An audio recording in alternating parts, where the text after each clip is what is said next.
Hello, welcome everyone. Thank you for attending today. This is a warm welcome to all our esteemed attendees for today.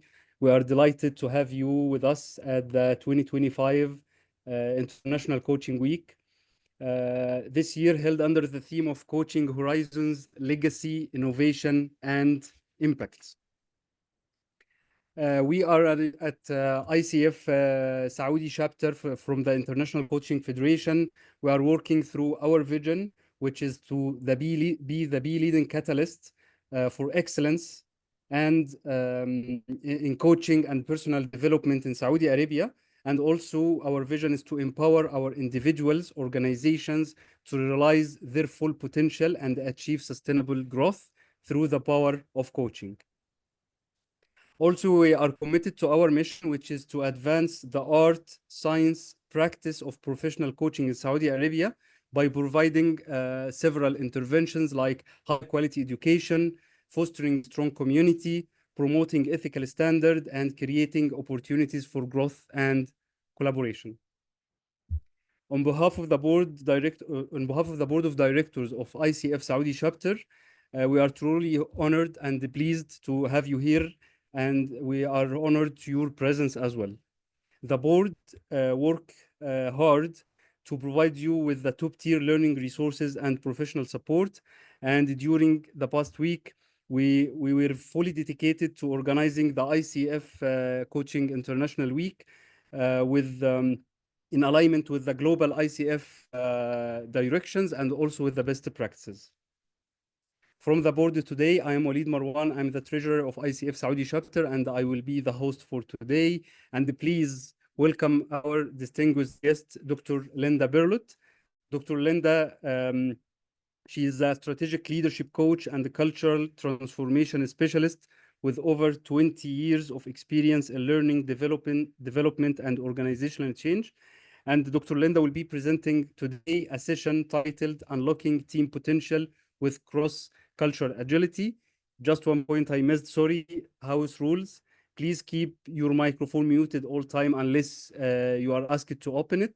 If you have a question, you can write it in the chat box. And to make sure that you receive the certificate with the educational hours after the webinar, please make sure of 2 points. First point, please remain in the session until its end. So please don't leave now. Leave at 8 p.m. Saudi Arabia time, 9 p.m. UAE time.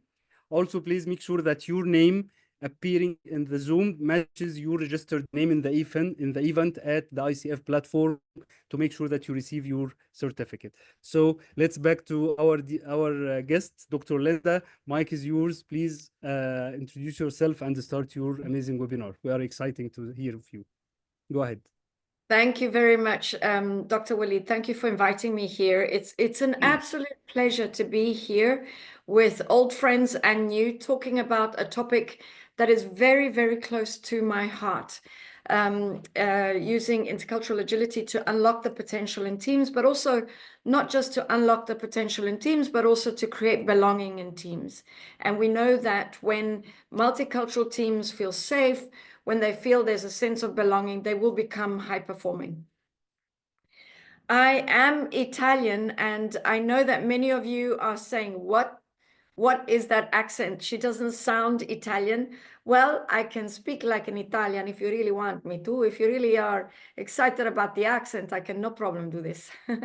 But I'm saying this because I was 16 when I left Italy, and I spent many years I grew up in Zimbabwe, spent many years in Zimbabwe and Southern Africa before moving to Hong Kong, and then I've been in the Middle East for 21 years now. So I'm very used to being the new kid on the block, being the one who's different, and from a very young age, trying to figure out, how do I connect with people that are different to me?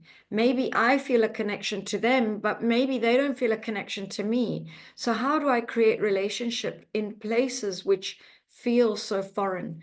So this was a question I asked myself, well, since I was very, very young. And so it's no wonder that I'm doing the work that I do, that I work with multicultural teams across the globe. And I would say all of the teams that we work with are multicultural. because just by nature of the world that is today, and the world that we are living. I have some slides I'd like to use. I will be switching them on and off because I would very much like this to be a conversation between us. So please do feel free to participate. I would love to hear from you, hear your thoughts, hear any questions. And if I don't manage to complete the questions in the presentation, I will definitely make space for them at the end. Deal?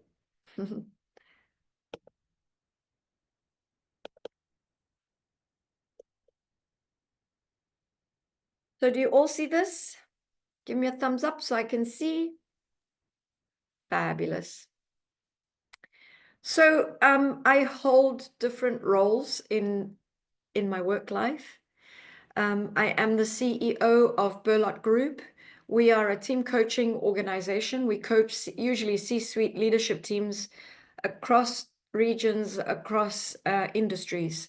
And really, we focus on the dynamics in the team, because if a leadership team is not united and collaborative and they are not aligned, they will not perform. And the impact of that is that the organization then will not be as high performing as they'd like to be.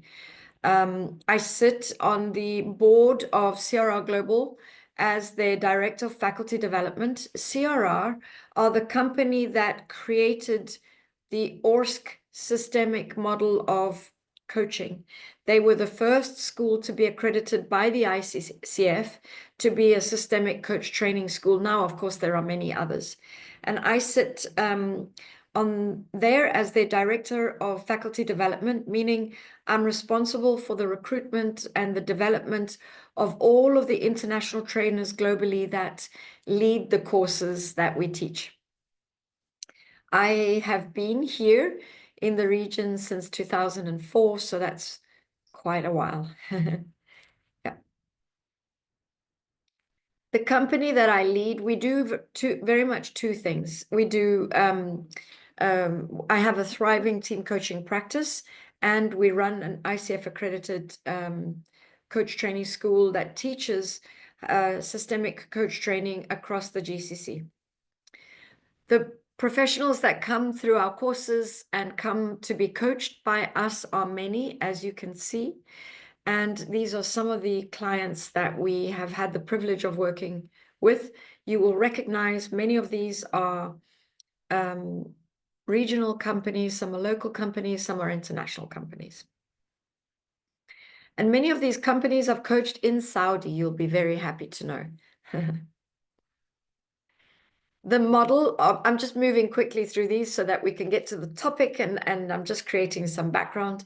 The model of team coaching that I use, even though I bring all of myself, all of my experience, many, many different methodologies, but the model underpinning the team coaching that I do is called ORSC.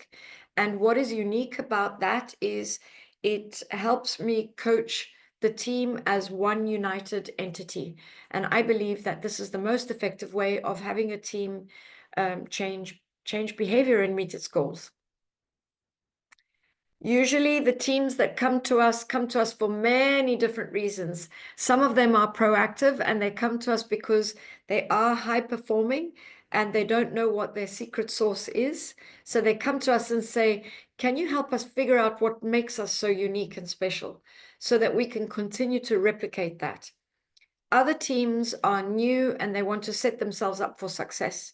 But usually teams come when there's some level of misalignment, either because of diversity issues, change that's being resisted, miscommunication and conflict, silos, and all of these will create some sort of misalignment.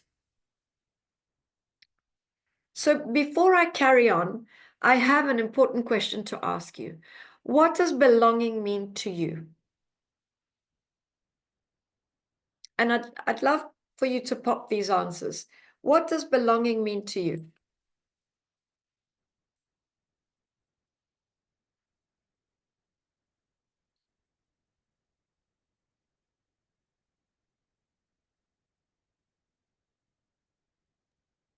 So they write the answer in the chat.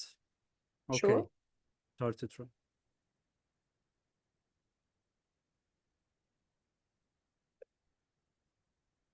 being accepted, loyalty, feel accepted. I can be authentic, safe, being heard and respected. I'm part of something bigger, human-centered and being heard, feeling part of something. Absolutely, you are all right. And it's very easy to create belonging in a monocultural environment, simply because there are commonly understood norms.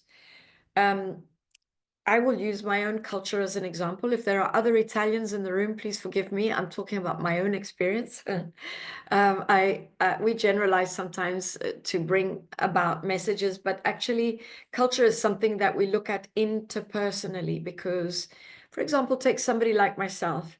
I am Italian, born to Italian parents, grew up in Italy until I was 16, but I've lived out of Italy the majority of my life. And so I am not as Italian as somebody who has born and lived all their life in Italy. So culture is something that we look at from an interpersonal perspective. And when there are commonly understood norms, there are threads that connect us. So for example, in Italy, everybody knows that if I raise my voice and I'm all enthusiastic, it doesn't mean that I'm angry, right? If I raise my voice and I'm animated and enthusiastic, it means I'm enthusiastic. If I was angry, it would come accompanied with lots of different hand gestures, facial expressions, and body language. But we all know that. But, I was once married and we were from a different culture. It took us a year to realize that we were in an intercultural marriage. And in that first year, we were always fighting. And we couldn't figure out why until we went for coaching. And the coach helped us see that there were cultural differences between us, and particularly around conflict styles. And while I was enthusiastic, my husband was reading what he saw and interpreting that as anger. And so he was responding in anger because there were no commonly understood norms between us. So in monocultural environments, belonging is very easy to create. In multicultural environments, creating an environment that does all the things that you said, creates safety, I feel free to be authentic, I feel trusted, I feel part of something bigger, we can be humans together, is a little harder.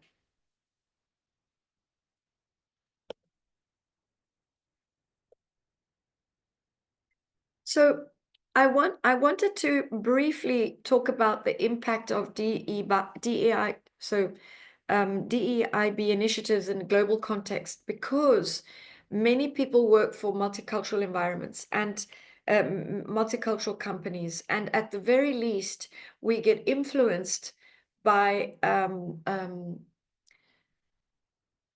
activities or initiatives that come from a certain cultural context, and then we wonder why it doesn't work. Even if you don't work for a global company, even if you work for a local company, I am sure that there are many psychometric tools and many assessments, all that come from a Western context, and then somehow get pear-shaped when they come to our part of the world because the context is different.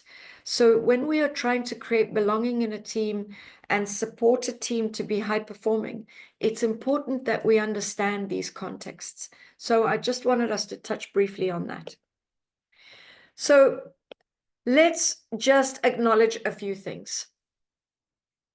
Working with diversity and creating equity, inclusion, and belonging is important.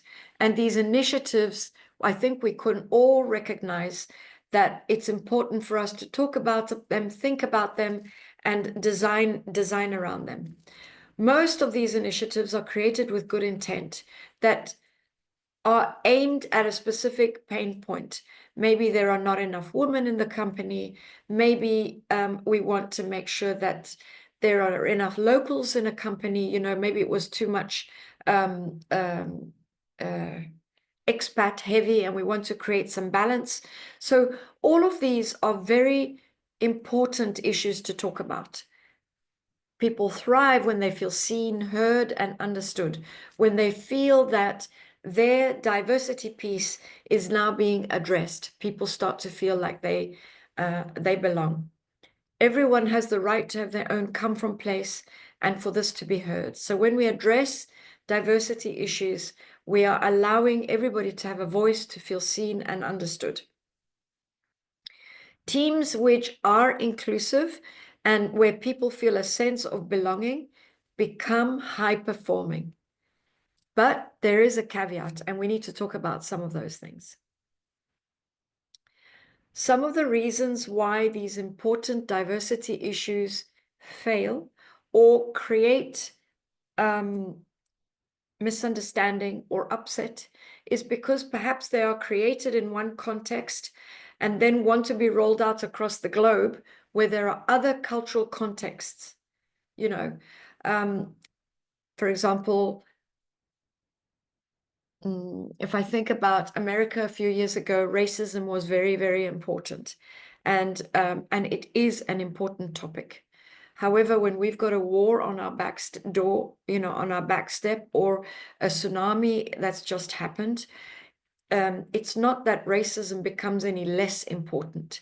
It means that in our cultural context, there is something more important happening, that's consuming us. Initiatives created in one worldview are expected to be successful in all countries with different worldviews.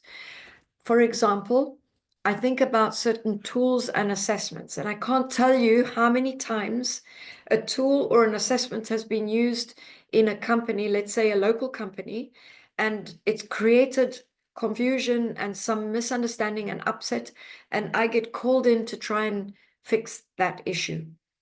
An example, a very simple example, is in some cultures, transparency is valued. In other cultures, transparency is less important than being honorable and being respectful.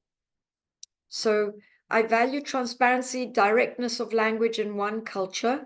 In another culture, how I show up as honorable is more important than being transparent. We're not saying it's not important, but there are other important factors. Does anybody recognize any of these?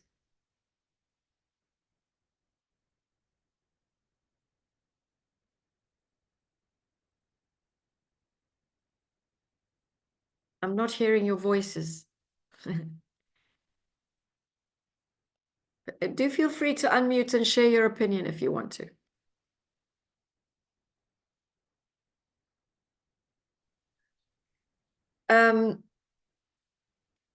Some reasons why these initiatives fail are because there are different worldviews, and this is not recognized, and we don't make allowances for that. So let me talk a little bit about different worldviews. These are worldviews that live in all of us. We all have more or less of each one of these, but we can generalize in terms of nationalities and countries, although we can't generalize when it comes to us humans because we travel so much and we're so influenced by the media, by television, by pop culture, by all of these things, so we're influenced. But the three worldviews are innocence and guilt, honor and shame, power and fear. There is no right or wrong way. They are all good and they all exist in all of us. So innocence and guilt is predominantly the Western world, where people are raised to know right from wrong, black and white. You are either doing things correctly or not. There is law and rules and regulation that govern everything. And the law is key. In these cultures, hierarchy is flat. People are used to taking accountability for themselves. People are used to speaking up very directly, up, down, and sideways. And they speak the truth. I say what's on my mind and I say it directly, up, down, or sideways, right? They're used to that. Then we have an honor-shame culture, which is a relationship culture. So here, I'm not accountable to myself. That is considered selfish. I am accountable to my family, my team, my organization, my clan. And everything I do or we do is to maintain my honor or the honor of the family, the company, the team, or the clan, and not to cause embarrassment. If something causes embarrassment, we close the ranks, we try and deal with it internally. We don't like to air our dirty laundry out in public, right? So we like to deal with things internally. In these cultures, we don't speak directly up, right? We don't want to hurt, we don't want to offend. Usually we speak indirectly, or we speak to someone next to the person that we respect, or the head of the family, or the head of the company, like that. Power fear is hierarchy. At its very best, it's hierarchy and it's empowering and life affirming. At its very worst, it is a dictatorship. It can be a benevolent or a negative dictatorship. Power fear has got nothing to do with honor, shame, or being right or wrong. Here, our objective is to gain power. Gain power, and we immediately align to the person who has the most power. Now, in these cultures, we know very well how to exercise the power we have, but also how to be, there's a healthy dose of fear of the above. So we are very careful how we speak upwards. We would never dream of being directly speaking upwards, right? And we would never say what's on our mind upwards. We might do that downwards, right? So all of us have got some of this, it depends where we come from. Every time I go back to Italy, I come from Trieste, which is near Venice. I am always surprised when I go back there, even though I live in this context, how much honor shame is there. And honor in the honor shame culture, so relationship cultures, there are a lot of rules and regulations, but none of them are written down. You are raised knowing them. Simple, fun ones, you would never go to someone's house empty-handed. It's not done. Or, when you walk into a church, you cover your head, for example. Simple things that everybody knows to do, or not have your shoulders covered. Even in a modern church where maybe you don't cover your head, but your shoulders are not have to be covered. Or lots of little traditions that are not written down, but we all know. We are raised knowing them. In Italian, we say è fatto così, or it's non è fatto. It's done like that, or it's not done like that. And everything is about not embarrassing yourself, not embarrassing the family. Remember who you belong to. Remember where you come from.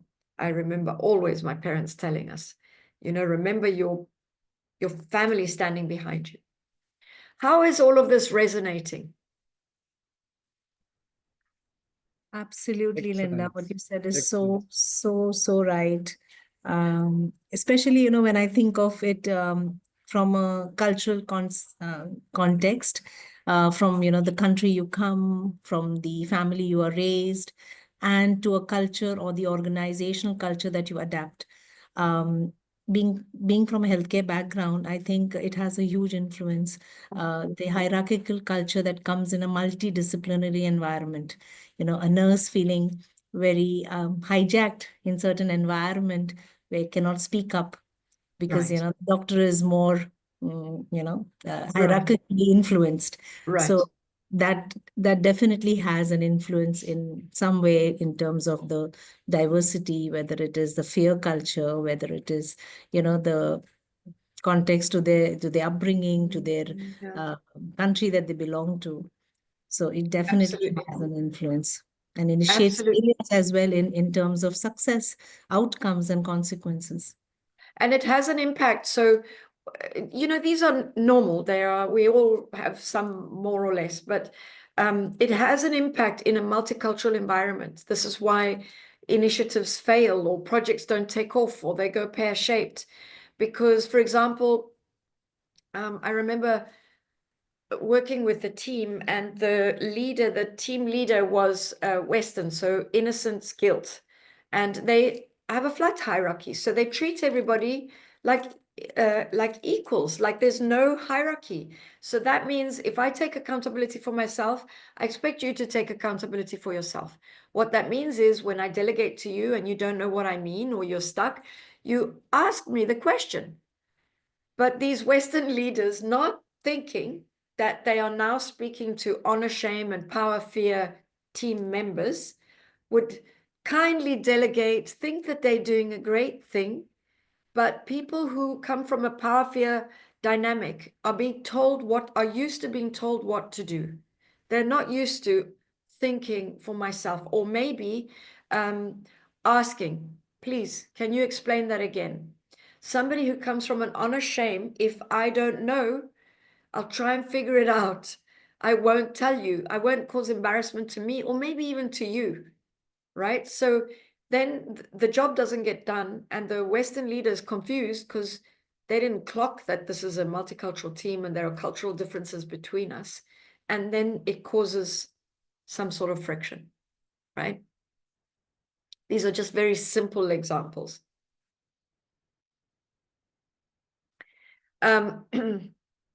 Initiatives created and owned by the creator, they assume that all assumptions are the same. So, for example, I've been exploring a new systemic assessment, which I think I like. My first questions were about the intercultural piece.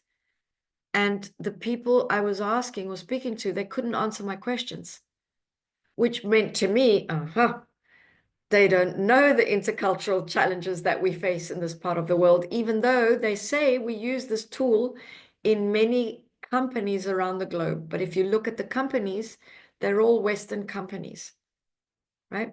So these the creators of these tools look at the world through their own worldview, which is what we all do, and make the assumption that the whole world looks at the world in the way that we do. Some challenges are, for example, individual versus community accountability, which we talked about. I'm accountable to myself versus we are accountable together. So we make decisions collectively. If we need to discuss things, it takes a little longer because, you know, we need to go back, and maybe the directors, they keep meeting when they're on their own after the consultants have left to make decisions and talk things through. And this confuses consultants who thought that the decision was made in the room in the first moment, right? But they don't, because they don't understand that it's a community accountability. Direct versus indirect communication styles. This one is a famous one for causing disrespect, right? It's the key reason why people feel disrespected. And the intention isn't to disrespect. You know, I'm just doing what I'm used to, and you're doing what you're used to. But because we've never talked and aligned about it, we bump up against each other. So a direct communicator might tell you exactly what they think, but it might come across too harsh and direct. An indirect communicator might hint at the problem, but for a direct person, they don't hear the hint and so miss the cues, right? Another source of challenge is when you have relationship-centric versus problem-centric, and people are trying to resolve an issue or an initiative. So problem-centric cultures put the problem in the center. They spend a lot of time trying to clearly define the issue with very direct communication, and the person with the more sophisticated language holds rank. So let's take any topic, a topic like racism. In America, this was a lot of conversations and lots of why it's there, how it's there, and they talk a lot about the issue, but not that much on how to resolve the issue, or that comes much later, right? Whereas relationship-centered cultures, we don't put the problem in the center. We would rather put the relationship as the focus. If you and I have upset each other, we would build the relationship first rebuild trust, rebuild what was broken, if there was anything broken. And then we can talk about the issue, or maybe in rebuilding the relationship, the issue has gone. Is this resonating for anybody? Yes, Linda, so much. And I have a question here. I'm Sure. thinking about if I joining a company or a country, I have my own culture, but when I joining a company, there is the company culture, organizational culture. How can I fit in this culture that is different from Yeah. my culture? Yeah, I'm going to give you some tips for that in exactly a moment, because all of Okay, these, even though we're talking about diversity initiatives, these are some of the factors that happen in multicultural teams, right? Why we start kind of not finding each other. Exactly. All of these issues emerge when we have different people in one team. So some of the challenges that come about are because there's a strong, so certain initiatives are driven from the West with certain assumptions behind initiatives on the way that they should be rolled out, right? So the initiative is great, but the rolling out should be left to the local cultures instead of telling everybody how to roll it out. There's a lack of understanding sometimes and respect for local context. Sometimes they just don't understand the influence that context has. Sometimes these initiatives have a activism energy behind them. And there's a moment that we must be an activist. We must fight for those things that are important. But when you're working to bring a team together, we must put down our activism energy, and we must be open to sitting and having a conversation and being comfortable being in conversation with that which is different. But we don't do that, right? Question that I always love to ask teams that are very right, wrong minded is, can we pursue inclusion and exclude exclusion? Meaning we're driving inclusion, but you and you and you are not allowed.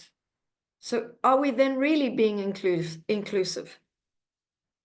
Right? So I am very open-minded, but I don't want to be in the same table with X and Y.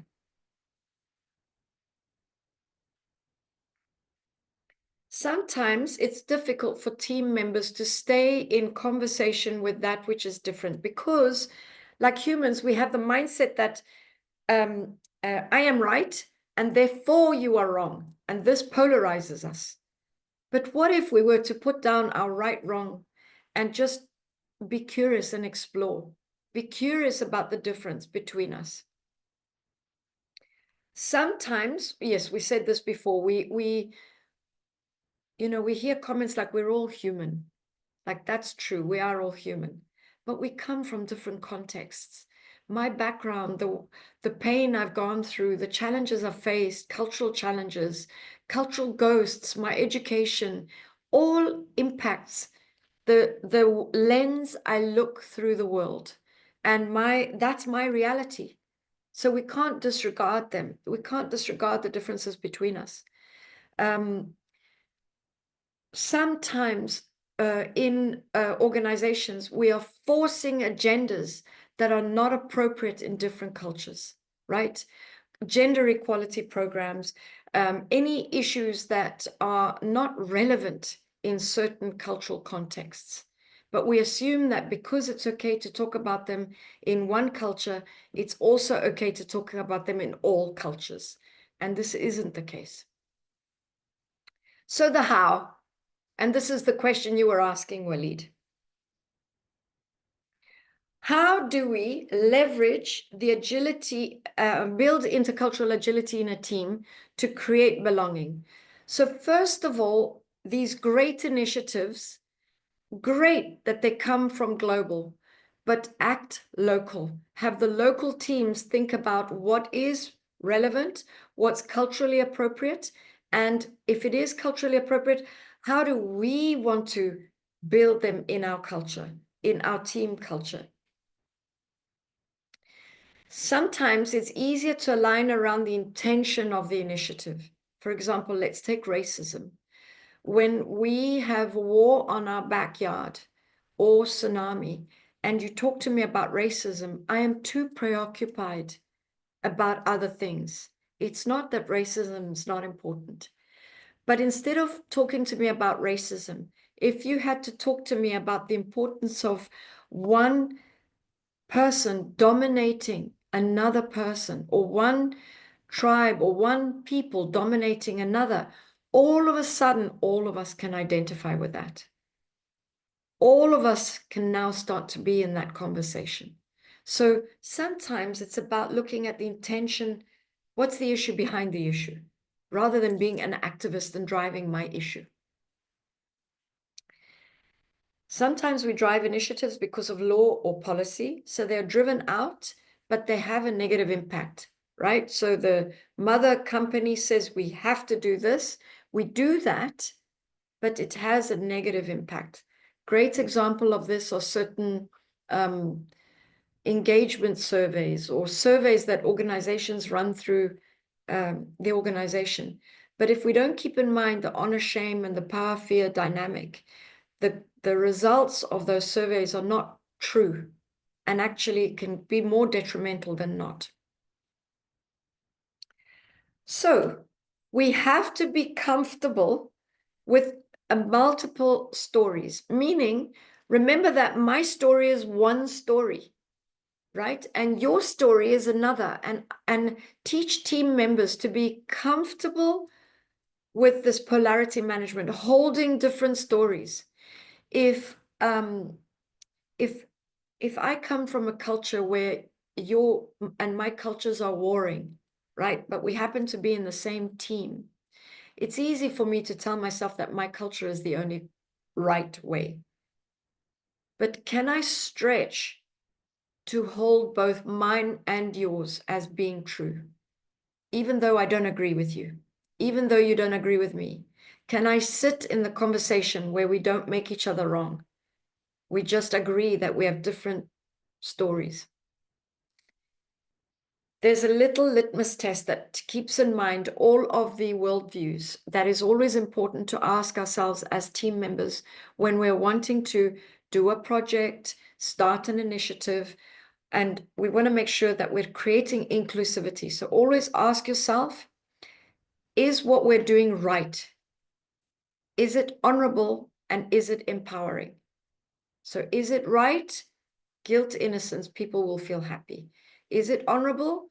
Honor, shame, people will feel happy. Is this empowering or life affirming? The power fear dynamic, people will feel happy. So this is a little litmus test. And if we're continuously asking ourselves, for example, our values, do they fit this? Our team charter, does it fit this? Is our team charter right? Is it honorable? Does it maintain everybody's honor? Does it make people feel empowered? But are we doing the right things? And if we can say yes to all of these, team members start to feel like they can have a voice, because this creates safety. Walid, this specifically answers the question that you asked. We have many different cultures, and there is the country culture and the company culture. So what to do? This is highly confusing. What teams can do is focus on creating like behavioral contracts or team charters that are not about my culture or your culture. It's about how do we create a third cultural space where we agree on how we want to treat each other, and to have conversations about what can I do that will build your trust? What will I do that will break trust for you? And this is what it is for me. And if teams have those type of conversations around trust, what can I do to make you feel respected? What will I do that will make you feel disrespected? And then if teams know all of these things, they can align around them. How do we want to have conflict? What communication is okay? What's not okay? You know, What emotion is okay? What's not okay? Emotions are okay, but to what level? Like, can I be upset or angry, but I'm keeping it, I'm keeping control of myself? Or can I be upset and angry and explode? Right? For some cultures, that's Okay. okay. For other cultures, that's not okay. You can be angry and upset, but you don't escalate. صح ولا لا؟ Okay, صح. Who will be responsible to create this common culture? Well, ideally, you want the team leader to lead this, but team members can do this for themselves. And if we are the team coaches, this is what we would be doing.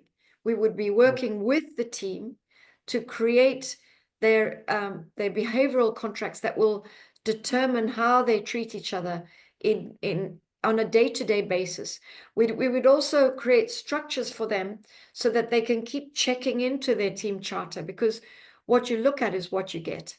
So if the team is checking in and saying, how are we doing? Yay, we're doing this really well, but this, no, we need to dial this up a little bit more. Then they have conversations in a non-critical way. They're not pointing the finger at each other. They're looking at their team energy, or the atmosphere that they're creating in the team.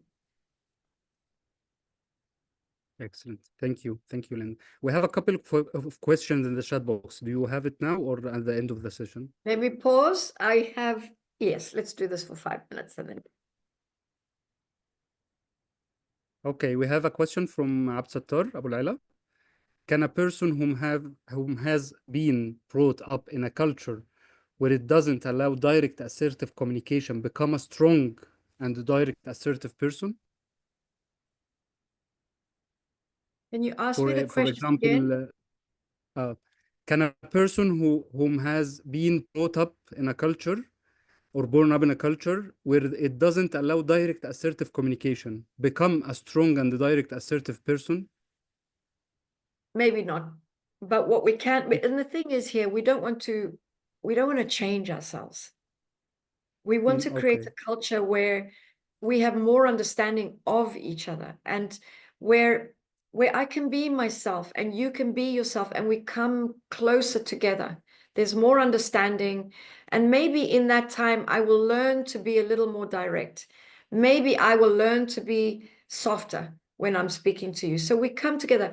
Think about your like a marriage or a friendship where you are yourself, but we kind of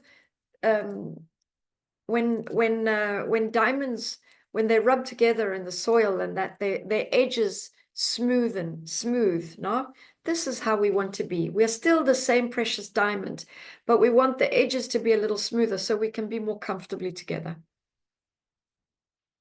Thank you. I like this metaphor. How do you create culture in an indirect culture? I think Yeah, the question that's how a to really create good question. direct culture. Yeah. So in a direct culture, you can get to work and say, right, how do we build a culture? And everybody talks about that. In an indirect culture, you step into relationship first and you build the trust first, right? So as a coach, you know that you meet the client where they are, meet them where they are. One of the, I don't know if this example is a relevant example. I often think when I first came, there were Western consultants that came to the Middle East, and they would come for a meeting. The meeting would generally start a little late because, you know, we time is a perspective. And then when my local directors were very hospitable, offered dates and coffee. Have you tasted this coffee? These are our locally grown dates. They're very special. How was your flight? How was your family? How do you like it over here? And 45 minutes out of the 1 hour would go, and then the business would be concluded in the last 15 minutes. And the Western consultants, if they were new to the country, because then most of us learn, they were confused, like, what's happening?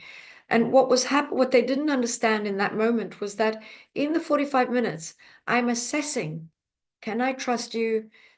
Is there possibly an alignment of values? Can we work together? You know, there's a getting to know each other that is important. We're stepping into relationship. Do you have the ability to do that? To pause a moment and just be in relationship with each other. And relationship cultures understand that. And the more individual cultures struggle a little bit with that, or it's a learning process. Did that kind of answer your question? This question from Emily. So thank you, Emily, for this question. I hope Dr. Linda answered it well. Yeah, please, Emily. I appreciate it. Yeah, relationship first, clearly, and then you build trust so people are willing to share what's important to them to create the culture. So patience is required. Patience. And also remember, like, what's the hurry? You can only go as fast as your client will let you go. I'll never forget, once I was coaching a multicultural team for a pharmaceutical, and I love depth. Like, I'm such a depth drama queen. When my teams like talk about meaningful stuff and then they love each other at the end. Oh, I love this. But I was working with a team. Note to self, it's not about you. I was working with the team, and every time they would go deep, somebody would crack a joke. So I mirrored back to them. I said, you know, what's the impact? Someone said, you know, it lightens the mood. Someone said, yeah, but it disrupts us. But they didn't stop. And I was getting a little frustrated with this. And somehow that must have shown on my face. And the team leader came to me and said, Linda, maybe we're not ready to go where you want us to go. And I was like, oh, coaching 101, meet the client where they are. And it's not about you or what you think, right? So allow the team to guide you on the pace, but step into relationships first. Thank you.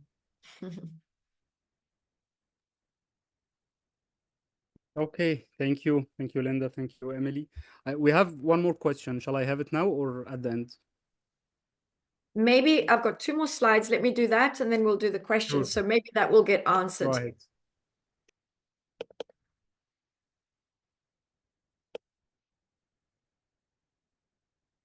Okay. So there are certain there are certain behaviors that when a team engages, it will create closeness, connection, unity, high levels of trust. And when all of that is present, they will become high performing. So freedom to engage in positive conflict without fear.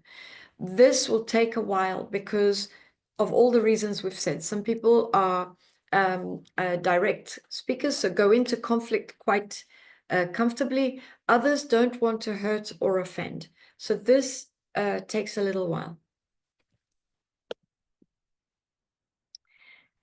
When a team is able, when there's enough safety and trust to freely discuss failures and learn from mistakes, then you know that you've created an environment that is conducive to high performance. When the team members consciously and intentionally create positivity, meaning it's almost like we put deposits in each other's emotional bank account 5 times more than the one withdrawal when we have a difficult conversation. And we do this in many ways, big ways, small ways, from bonus to thank you to a cup of coffee to, you know, I finished my project. Can I help you? Is there anything I can do to support you? That creates positivity. The key in a multicultural environment is the ability to ask questions. So practice curiosity. Be curious. Instead of assuming that your assumption is right, go and check it out. And it's as simple as saying, so here's the story I'm making up in my head. I just wanted to check in with you and see if that's the truth. How is it for you? We all come with innate biases and prejudices. So it's important to self-manage these and remember that these belong to us, that no matter what I see in front is just a behavior. I am making up whether that's right or wrong. I'm not talking about extreme behaviors. I'm talking about in the dynamic in a team. Staying open to influence means moving away from fixed right-wrong mindsets. It's very difficult to be in relationship with somebody who's always right and not open to being in a conversation. It's important to remember that just because you have a different experience doesn't mean that your colleague's experience is not valid, even though it might be very different to yours. Both are valid. I will keep saying this. Step into relationship first, then deal with the challenge. Respect each other's opinions, even when different to yours. Everybody has a right to have an opinion and for this to be heard and respected, even if I disagree with you. You still have the right to have my respect. Be open to hearing each other and advocate each other's positions, even when they disagree. So that could look like, wow, I'm hearing that you feel frustrated and upset when that happens. I can understand why you would be upset.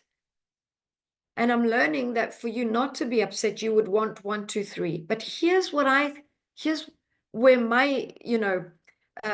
where I'm coming from. So you can hold multiple stories, is what we were talking about before.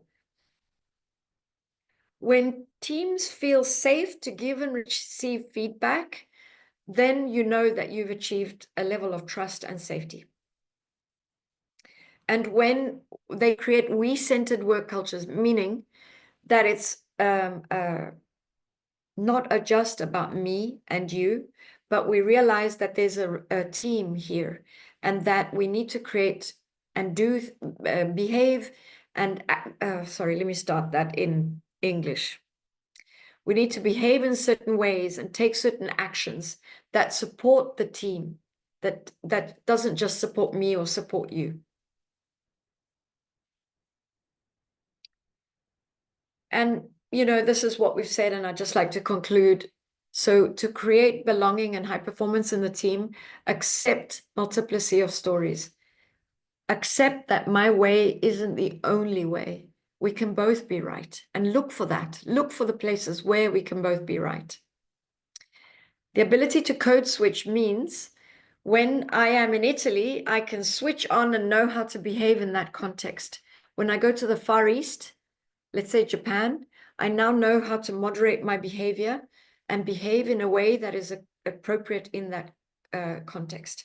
Here in this part of the world, I'm in awe of children who go to school and they've got multicultural friends. They go to each other's homes and they are code switching as freely as we breathe air. It's such a gift. We can be in relationship and have very different perspective on things. Many team members feel so activist about something that they forget that we can still be in relationship despite us seeing the world differently. And there are many global examples of this. Develop the ability, oops, there's a spelling mistake. Develop the ability to stay in discourse with that which is different. So yes, it's easier to have a conversation with like-minded individuals, but also, and it's less challenging. Nobody challenges your perspective. You also don't learn as much. So if we are different, we can create strong connected relationships and learn from each other, learn about different points of view and different ways of looking at the world. Talk about the diversity issues between you and don't shy away. Because when you talk about them, that you make the invisible visible and you can design around them. You can talk about certain behaviors that are acceptable and not acceptable. Have a conversation about what respectful communication looks like in your culture and in your culture. Some cultures can curse at each other in anger, tell each other to go to that, go wherever, so to a different country. And then afterwards, they go for a cup of tea or a meal together. Other cultures not. You can be angry, you can shout at each other, but you don't escalate, you don't use bad words, right? So have a conversation about each other, with each other, about how to fight right. What will allow us to be able to be passionate and unfiltered and have conversations that lead us forward, that are creative and generative, but that we don't hurt each other. So design team charters that are behavioral agreements that will create belonging and inclusion. Why? Because you would have generated conversations about these important topics. And if a team is in conversation about certain things, they're learning about each other.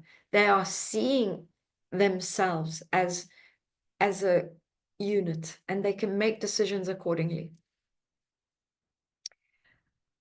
Last but not least, when you're driving global initiatives, trust the local teams. Trust that local teams are creative, generative, intelligent, and will come up with workable solutions. And trust that this will be right for them, that your way isn't the only way of implementing an initiative.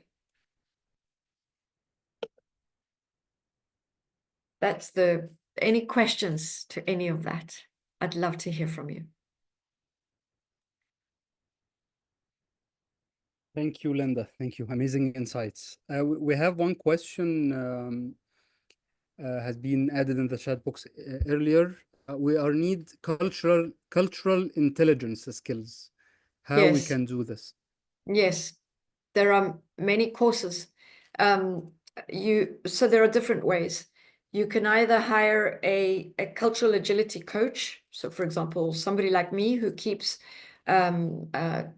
educating the team, uses tools and assessments to create awareness in the team, keeps naming the cultural issues as they arise. Or you can deliver intercultural intelligence programs through the organization. And there are many great ones. Okay, excellent. I can see Hiba's got her hand up. Hiba, yes. She raised her hand. Hiba, go ahead. Thank you, Walid. Thank you so much, Linda, for the topic is amazing and the insights as well. I don't have a question. I'm just giving an example of everything that you said from where I come from. I'm coming from Egypt. And in the past, my country used to be a cosmopolitan type of country. And we had different cultures, different backgrounds and everything. So back then, there were, I mean, I didn't live in this age. I'm not that old, but you know, I know stories from my parents and from the TV and everything around.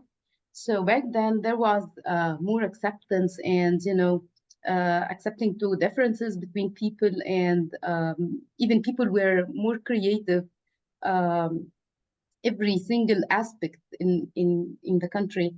Let me tell you that even I'm coming from a Syrian origin, and I was born and lived in Egypt, and I've never felt like I'm not originally Egyptian. Yeah. Even the intellectual aspect of life in Egypt was so different. Then we can see the difference when we went more into local. Let's just say that things went the other direction. So this is how, yes, the diversity and differences, we can, if we positively look at them, they can enrich the community. Mhm. And the organization is like a small society. So yes, what you Absolutely. mentioned was so true. Thank you so much. My absolute pleasure. It is true. An organization is like a small society. And that's why you can help the teams become consciously and intentionally design the atmosphere they want to create in their team environment. So many wonderful feedback. Thank you very much. I've thoroughly enjoyed hanging out with you, and I'm happy that you are appreciating the topic. Yeah, thank you, Linda. It was amazing. It was very informative session. We enjoyed it a lot. And thank you all participants who wrote in the chat. A lot of amazing insights, but unfortunately we don't have enough time to read them all. but we have enjoyed your insights. Just يعني one more thing before we end up with the session. It's just a feedback form. So if you please just scan the QR code or click on the link in the chat box now. Just give us feedback about this session. Thank you, Linda, again for this Absolute pleasure. amazing session. Thank you, Ziba, for arranging it, and thank you all for attending the session. It was my pleasure to meet you, and I hope I will meet you in person soon, inshallah, in Saudi Arabia. Yes. We will let you know when we come across to Saudi. Definitely. We have clients in Saudi, so we'll let you know. Excellent. Excellent. Thank you very much Thank for you. inviting us to I'm living speak. in Jeddah, so I hope to see you soon, inshallah. Yeah. Thank you all Inshallah. for attending for today. Have a nice weekend in Saudi Arabia and in other countries. And I know tomorrow starting the still working in UAE. Have a nice weekend after this. Again, tomorrow we have another session for the artificial intelligence in coaching. It will be conducted in Riyadh in Arabic language. Sorry, I have to repeat it in Arabic. بكرة في سيشن بالعربي الذكاء الاصطناعي في صناعة الكوتشنج دكتور محمد الباز. هتكون حضورية. دي أول سيشن حضورية, the first in-person session in this week in Riyadh in Tharwa Academy. So please click on the link on the chat box or scan the QR code, register, and see you there, inshallah. So again, thank you, Linda. Any final words before we end up with the session? Yes, don't shy away from intercultural issues. Talk about them, raise them, talk about them. It's almost like a web that can unfold in front of you and can be a rich and rewarding experience. Thank you very much Yeah. for inviting us Thank here. you. It was an absolute honor to be here with you this evening. It was our pleasure, Linda. Thank you. Thank you all. Thank you all. Thank you, guys. Have a nice Assalamu. weekend. See you, inshallah, in the coming sessions. Thank you. Thank you. Bye-bye. Take care. Thank you for the Thank you, arrangement. Kushara. Welcome, dear. Thank you. Bye-bye. We'll stay in touch.